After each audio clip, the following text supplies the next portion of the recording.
A presidente Dilma Rousseff sancionou a lei que institui a nova regra da aposentadoria por tempo de contribuição, que varia segundo a expectativa de vida da população. As novas regras entraram em vigor na última semana.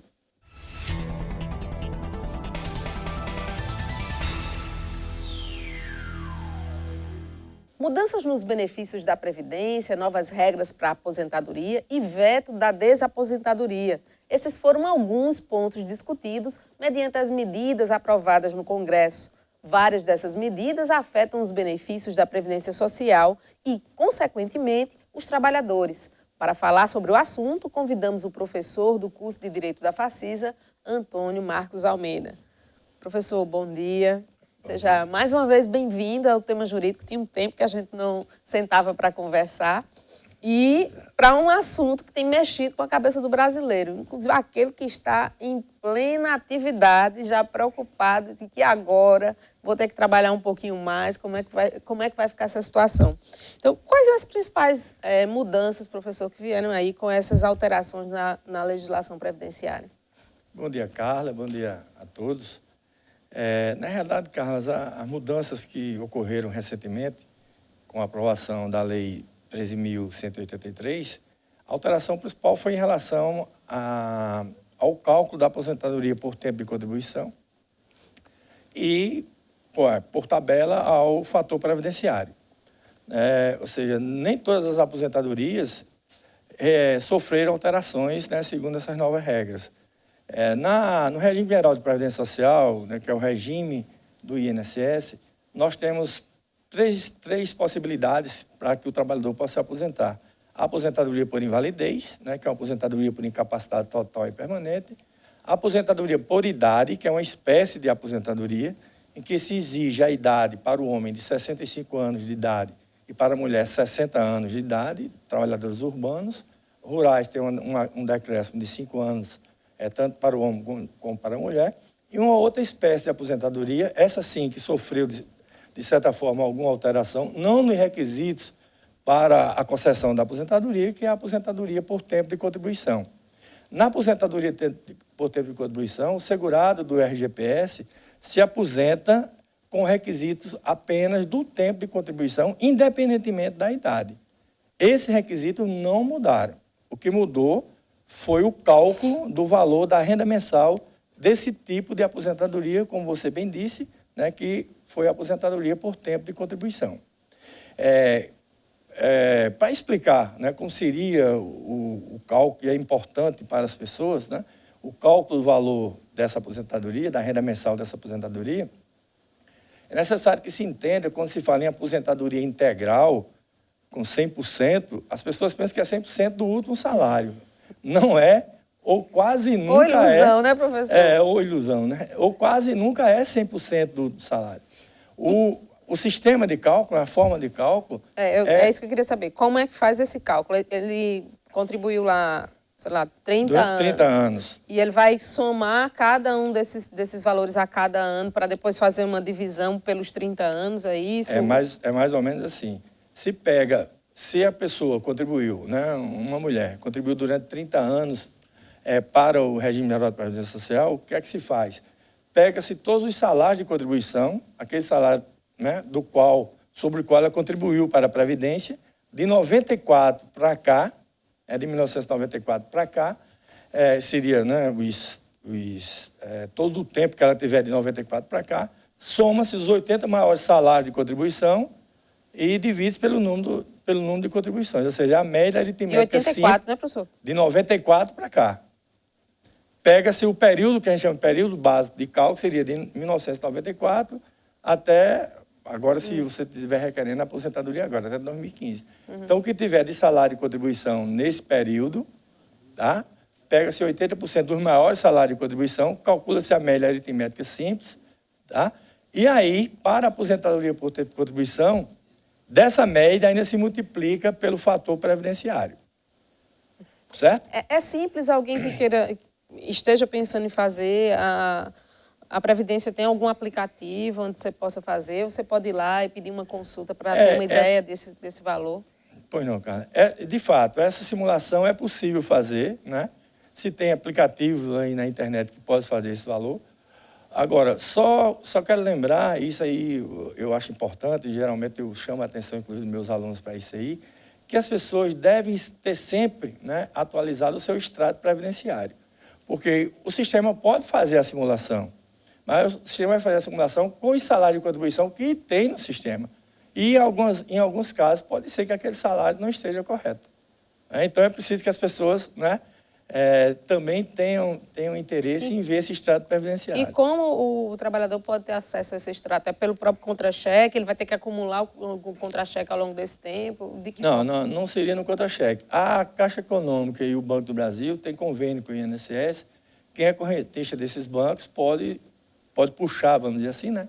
Pode tirar esse extrato previdenciário. Ou o segurado se dirigir a alguma das agências do INSS e pedir, né? Inclusive, você pode ter uma senha que você pode acessar de casa, né, esse seu extrato previdenciário. Esse é quase como o FGTS, né, mas ainda não é como o FGTS. Esse serviço é um serviço que está disponível no site, né, da Previdência. Basta se cadastrar. Basta se cadastrar. www.previdência.gov.br. Então, voltando ao cálculo da aposentadoria por tempo de contribuição, na realidade, não acabou, né, o chamado fator previdenciário. O que houve com a atual mudança legislativa foi que o fator previdenciário deixou de ser aplicado, ou pode deixar de ser aplicado, para alguns casos, né, de alguns segurados, e naqueles casos em que o segurado soma a idade com o tempo de contribuição, a mulher 85 e o homem 95. Eu até estava comentando com você antes aqui, em off, né, que a grande mídia e algumas pessoas estão com a informação errada. Não é que a mulher vai precisar de 85 anos para se aposentar. Também não chega tanto, né, professor? Não chega tanto. É melhor desistir logo, né, desse tal de INSS. Até vi um post na internet e uma mulher dizendo, como é que faz para desistir desse INSS? Porque com 85 anos eu não vou conseguir me aposentar, não. É melhor comprar cabeça de bode o dinheiro que eu gasto. Quando se aposentar, está prestes a comprar logo o caixa. É a rainha do bode, né, quando se aposentar. Pois é, complicado. Enfim, o fator previdenciário ainda não acabou. Eu gosto de dizer ainda porque eu entendo que poderia, né, esse fator previdenciário pode ser que algum tempo desse aí venha a se acabar. Esse fator previdenciário foi introduzido, né, desde o final da década de 90, ainda no governo anterior,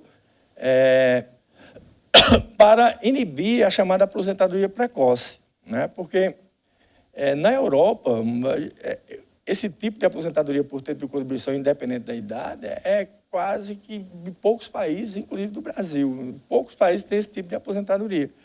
O que permite que uma pessoa, uma mulher, né, ou um homem que começou aos 18 anos, se aposente com 51 anos de idade. No Brasil ainda existe essa possibilidade, né? Eu me aposentaria com essa idade, professor. Já vou ter que protelar.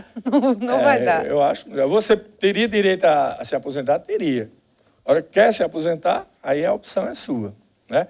Outra coisa que eu gostaria de lembrar é porque parece, nas conversas, inclusive nessa aí que você está dizendo agora, me parece que as pessoas pensam que quando se aposentar, teria que obrigatoriamente se desligar do emprego. Não precisa. A gente conversa já sobre isso, que eu vou ter que dar um intervalo, tá certo? Pois não. Vamos para o nosso primeiro intervalo. Na volta, falaremos sobre os benefícios previdenciários. Os benefícios previdenciários são o tema desse bloco. Professor, eu lhe interrompi no bloco passado, onde o senhor falava aí da pessoa se desvincular do emprego para poder se aposentar. Por favor, vamos voltar ao tema. Pois não. Então, Carla, desculpe, no regime geral de previdência social, nós estamos falando do trabalhador da iniciativa privada, necessariamente não precisa o trabalhador se desligar do emprego para poder obter a aposentadoria. Muitas vezes as pessoas têm direito à aposentadoria, né? E eu tenho um exemplo lá na Facisa de um professor que ele tinha completado a idade de 65 anos, né? E para se aposentar por idade, não é aposentadoria por tempo de contribuição, mas a aposentadoria por idade, ele precisa da idade mínima de 65 anos e um tempo mínimo de contribuição de 15 anos, Sim. que é a carência, exigida, né, para que a pessoa se aposente. Então, às vezes, as pessoas têm... Ontem mesmo, não vou citar o nome aqui, mas uma funcionária lá da Facisa, né, veio me procurar e perguntou, professor, eu vou completar 60 anos, porque no caso da mulher seria 60 anos, mais o mesmo 15 anos de tempo de contribuição. Entendo. De tempo mínimo de contribuição. Então, ela vai completar, já tem 62 anos, mas ela só tem 14 anos de tempo de contribuição. Então, quando é que ela teria que se aposentar? O ano que vem, quando ela completar mais um ano, 15 anos de tempo de contribuição mínimo, né? Juntamente com a idade, já passou da idade de 60, mas o requisito da idade ela já preencheu, só falta agora o requisito da carência. Para esse caso, que é por idade, junto com esse tempo mínimo, o cálculo é o integral ou é um fator na também? Na realidade, a aposentadoria por idade, o cálculo, só incide o fator previdenciário se for mais benéfico para o segurado. Porque, às vezes, dependendo da idade e do tempo de contribuição, esse fator previdenciário pode ser maior do que 1. Aí, na aposentadoria por idade, só é aplicado o fator previdenciário se for para aumentar. Para reduzir, não. Para reduzir, não. É que ninguém vai perder direito, né, professor? Exatamente. Diferentemente da aposentadoria por tempo de contribuição. Que incide, só não incide agora a aposentadoria por tempo de contribuição, o fator previdenciário, desculpe, na aposentadoria por tempo de contribuição, se a idade com o tempo de contribuição for 85, a soma, né? 85 para a mulher e 95 para o homem. Professor, em relação ao salário maternidade, quem tem direito? Todas as seguradas, inclusive agora, né, desde 2013, o segurado também pode ter direito ao salário de maternidade, desde que tenha, né, claro, adotado um filho, também tem direito ao salário de maternidade. Então, todas as pessoas que contribuem ou que são seguradas da Previdência Social, e aqui eu falo não só quem contribui, mas eu falo de segurado, né, de maneira ampla, porque tem alguns segurados da Previdência, como o segurado especial, que é o trabalhador rural e o pescador artesanal, que esse, em regra, não contribui para a Previdência, né? O trabalhador rural e o pescador artesanal. Então, esses também, ou essas mulheres ou esses homens que adotarem, né, também terão direito ao salário maternidade. Agora, é necessário que seja segurado da Previdência para ter direito ao salário maternidade. Um outro tema que também está relacionado é a história da cota de pensão. Como é que é feita essa revisão? Na realidade, o benefício de pensão por morte, né, ele sofreu alteração inicialmente com a medida provisória 664, de dezembro, né, do ano passado. E essa medida provisória foi convertida em lei e as mudanças principais, primeiro, não houve mudança, o que estava proposto na medida provisória de mudança no valor, né, da cota de pensão, não houve mudança, continua a mesma regra, ou seja, o valor da renda mensal da pensão por morte, que é devido aos dependentes do segurado da Previdência Social, quando o segurado morre, os seus dependentes, que são cônjuge, companheiro ou companheiro, né, filho menor de 21 anos, ou inválido de qualquer idade, esses terão direito a receber a pensão por morte e o valor da pensão é de 100% do valor da aposentadoria que o segurado recebia enquanto vida ou de 100% da média de salário dele, se ele ainda morreu quando estava trabalhando. E essa cota de pensão, ou essa pensão, ela é dividida em cotas iguais entre todos os dependentes dessa classe que eu falei aí. Então, se o segurado deixou a viúva e 3 filhos, né, a pensão vai ser dividida em 4 cotas. Entendo. Com relação ao auxílio reclusão, professor, e o auxílio acidente, em que circunstâncias esse benefício pode ser disponibilizado? Na realidade, também eu falei que houve mudança, né, na pensão por morte, que está prevista aí na Lei 13.135, mas por tabela, porque os mesmos requisitos, os requisitos similares, né, são aplicados também para o auxílio reclusão, e requisitos da pensão por morte são aplicados para o auxílio reclusão, e no auxílio reclusão, e como também na pensão por morte, a mudança também principal foi em relação à duração do recebimento da pensão pela companheira, ou pelo cônjuge, ou pela companheira ou companheiro. Né? Porque agora, dependendo da idade ou da expectativa de vida, o cônjuge, companheiro ou companheiro só recebe a pensão durante um determinado tempo. Que determinado tempo é esse, professor? Como é isso? Primeiro, se o segurado instituidor, aquele que faleceu, tinha menos de 18 contribuições mensais, ou seja, ele começou a trabalhar em janeiro, né, em janeiro de 2014, e só contribuiu até abril, por exemplo, de 2015, ele teria 16 contribuições mensais e veio a falecer, né, por exemplo. Nesse caso, a viúva só teria direito, se ele tivesse deixado só a esposa, né, a viúva, só teria direito a receber a pensão por morte durante 4 meses. Porque ele não tinha ele não tinha os 18 meses de tempo de contribuição. Suponha que um outro segurado tivesse os 18 meses de tempo de contribuição, né? E viesse a falecer agora.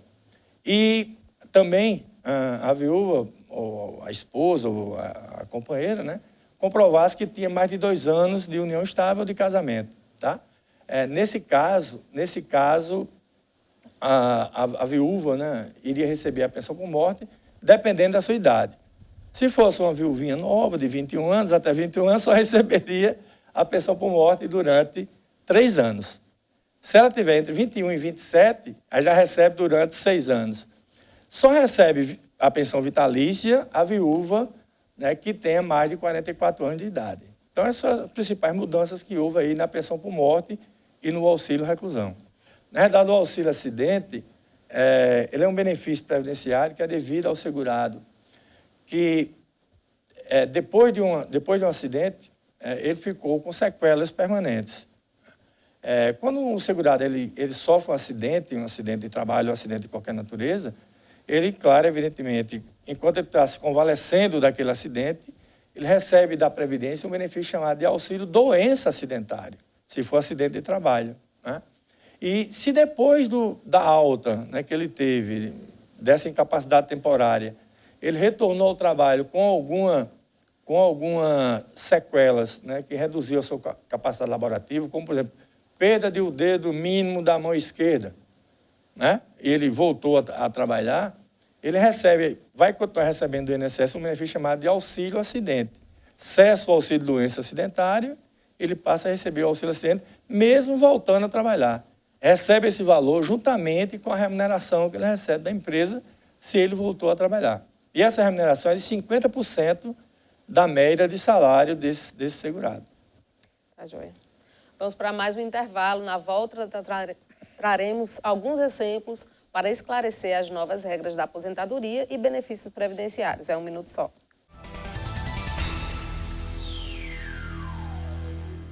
Estamos de volta com o tema jurídico. Além da aposentadoria e benefícios, falaremos sobre desaposentação e previdência privada. Professor, começando pela desaposentação, nos esclareça, por favor, o que é que ficou fechado a partir de agora.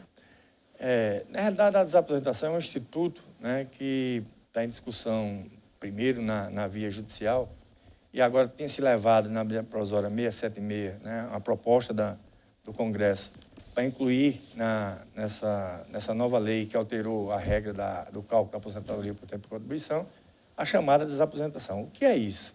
Na realidade, como eu disse anteriormente, no Brasil as pessoas que se aposentam, inclusive com essa possibilidade dessa aposentadoria precoce, continuam trabalhando. Né? Já é diferente da Europa, que a pessoa se aposenta, mesmo nos regimes próprios, nos regimes gerais de previdência social, se aposenta e vai para casa, né, curtir a aposentadoria. Aqui no Brasil, a maioria dos trabalhadores realmente continuam trabalhando. Tá? Então, tem pessoas que se aposentam, seja por idade, ou seja por tempo de contribuição, e continuam trabalhando. Então, se aventou a possibilidade de, depois de 5 anos que essa pessoa, né, continuasse trabalhando, de ser recalculado aquela aposentadoria que ele tinha pedido. Será aquela aposentadoria antiga agora, depois de 5 anos, isso na proposta que estava na medida provisória 676. Né? Depois de 5 anos, ele pediria um recálculo dessa aposentadoria, que na realidade seria uma desaposentação. Ele renunciaria à aposentadoria antiga, para tentar elevar o valor. Para tentar elevar o valor, incluindo o tempo de contribuição, né, que ele verteu para o sistema enquanto estava aposentado. Isso é chamada desaposentação. Desaposentação ou desaposentadoria, como se diz, porque estaria renunciando àquela aposentadoria anterior que ele já tinha conseguido. Entendo. Professor, outra coisa, quem trabalhou em mais de uma empresa simultaneamente, há aí alguma possibilidade, contribuiu, né, de fazer um cálculo cumulativo? Na realidade, assim, quem trabalha em 2 empresas concomitantemente, o tempo de serviço, o tempo de contribuição, não é contado em dobro. Né? Se a pessoa trabalhou 10 anos numa empresa, né, e concomitantemente 10 anos na outra, não soma 20 anos, evidentemente. Agora, chama a atenção, e isso é muito importante, estava até falando com você também aqui em off, é de que as pessoas que trabalham em 2 empresas concomitantemente, elas têm que ter em mente que só pode contribuir para a Previdência até o valor do teto de R$ 4.666,75. Ou seja, se é uma pessoa que ganha esse valor em cada uma das empresas, ela só deve contribuir no máximo com 11% sobre os 4.666, que dá pouco mais de R$ 500. Se ela estiver contribuindo nas duas, ela pode obter a restituição do que ela contribuiu a mais, né? O senhor acha que isso é algo comum que tem acontecido? Muita gente, principalmente em caso de professores, profissionais liberais que trabalham em mais de uma empresa, médicos, esse aí é uma festa. Médico e professor, né, que tem vários... Na verdade, hoje as contadorias dessas empresas, né, têm alertado para o trabalhador que ele deve trazer da outra empresa que ele trabalha uma declaração que já contribui sobre o teto, para na segunda empresa ele não contribuir com nada para a Previdência. Porque se ele estiver contribuindo, né, e essa devolução não é automática... Não é tão fácil assim, né, professor? Na realidade, é um requerimento administrativo simples, que é feito não no INSS, mas na Receita Federal, e a gente tem muitos casos, inclusive de alguns professores lá da Facisa, que já conseguiram. Já estão com o dedo no bolso. E outros que nem sabiam ainda, mas estão sendo alertados. Mas estão sendo alertados para que peça essa restituição. Ô, professor, com tanta mudança e com essas possibilidades todas que estão aparecendo, o senhor percebe que há uma migração cada vez maior para a aposentadoria privada? Para a Previdência... A Previdência privada, desculpa. Eu acho que sim. Eu acho que até essa migração, para mim, ainda é muito incipiente e muito ainda um pouco devagar, vamos dizer assim, porque, no meu entendimento, eu acho que as pessoas, quando começam a entender o que é o sistema de previdência social no Brasil, elas têm que, né, ter em mente que, primeiro, quando você se aposentar, né, geralmente, na maioria das vezes, você não vai manter o seu mesmo padrão de vida. Por quê? O valor da aposentadoria vai ser calculado pela média de salário, nunca é o seu último salário, né? Então, é preciso que as pessoas comecem a entender que é preciso fazer uma previdência complementar, sim. E já a partir de ontem, né? Porque realmente o valor da sua aposentadoria na Previdência Social estatal não vai dar para manter o seu padrão de vida. Eu posso dizer assim, pela experiência que eu tenho, e, assim, 99% dos casos sempre é assim. Se a pessoa pensa, né, que vai se aposentar, contribuir a vida toda, para depois me aposentar, que eu não puder, né, nem fazer mais nada, eu vou comprar uma cadeira de roda turbinada, não dá nem para comprar um cabo de vassoura. Turbinado não, eu dou simples mesmo. Professor, um prazer tê-lo aqui novamente, com tanta leveza, tratando de um tema que é tão, né, complicado. Mas, enfim, agradeço pela sua participação. Muito obrigado, Carlinhos. Estou sempre à disposição de vocês para qualquer esclarecimento sobre o assunto. Obrigada mesmo. Obrigada a você também pela sua audiência aqui na TV Itararé. Se você tem alguma sugestão de tema, pode nos enviar. Curta a nossa fanpage e siga nosso canal no YouTube. Bom final de semana e até sábado que vem.